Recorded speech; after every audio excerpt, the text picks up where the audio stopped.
আচ্ছা কি হয়েছে বাবা?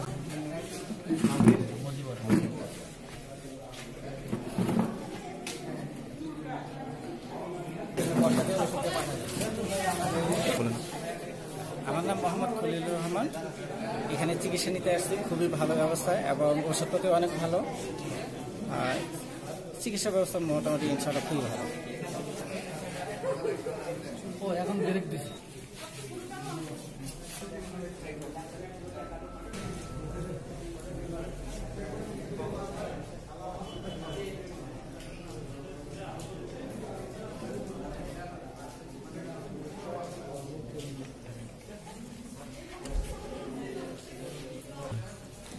আমার এই বাবুটার সর্দি কাশি, প্রচণ্ড সর্দি কাশি। আজকে প্রায় 20 দিন থেকে বাবুটার কাশিটা ঠিক হচ্ছে না, এই জন্য আসছি।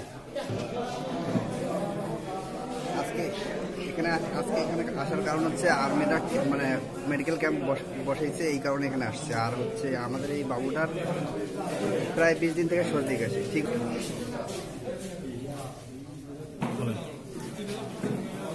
এখানে কেন আসছেন?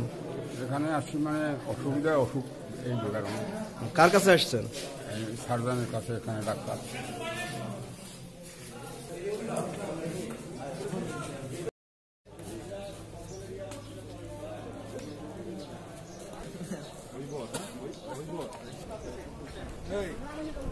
একটা বক্তব্য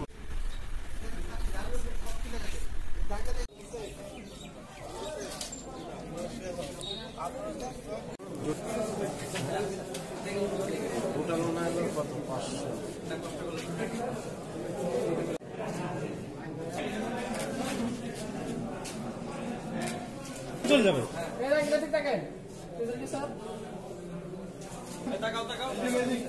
আর তাকানোর দরকার নেই, একটা নিয়ে চলে আসছে। বাকিটা পেলে আমরা সেটা আবার আলাদা প্রোগ্রাম করে দিয়ে দিব। এজন্য কেউ যদি মনে করেন যে নিয়ে গেছে একটা আয়োজনের মাধ্যমে আপনাদেরকে এটা দেওয়ার জন্য, তো আপনারা সুশৃঙ্খল ভাবে নেবেন, যেন ওই খামারের জন্য কোনো বদনাম না হয়। সেনাবাহিনীর পক্ষ থেকে, রংপুর সেনানিবাসের পক্ষ থেকে ডোমার খামারে কর্মরত যে শ্রমিক ভাইয়েরা রয়েছেন, তাদের প্রায় 321 জনকে আজকে মেডিকেল সেবা দেওয়া হয়েছে তাদের পক্ষ থেকে। পাশাপাশি যেহেতু এখন শীতকাল চলছে, সেই প্রেক্ষাপটে 700 শ্রমিক কম্বল পাবেন। এবং ইতিমধ্যে আপনারা দেখছেন যে কম্বল বিতরণ চলছে এবং 700 শ্রমিকের সবাই একটি করে কম্বল পাবেন। এবং আমি আমার খামারের পক্ষ থেকে বাংলাদেশ সেনাবাহিনীর রংপুর সেনানিবাসের কর্মরত সকল সদস্যকে আমি ধন্যবাদ জানাই যে তারা এই খামারে শীতকালীন একটি কোর্সে এসেছেন।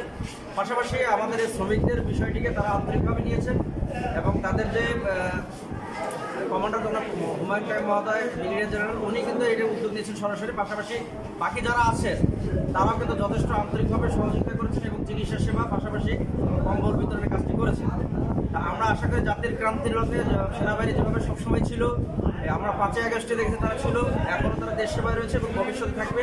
আমরা তাদের সার্বিক মঙ্গল কামনা করি। পাশাপাশি আমার শ্রমিকবৃন্দ তাদের জন্য দোয়া করবেন যে তারা চিকিৎসা সেবা এবং কম্বল পেয়েছেন এবং এই ধারাবাহিকতা তাদের দ্বারা সারা দেশে সবসময় অক্ষুণ্ণ থাকবে, আশাবাদ ব্যক্ত করছি।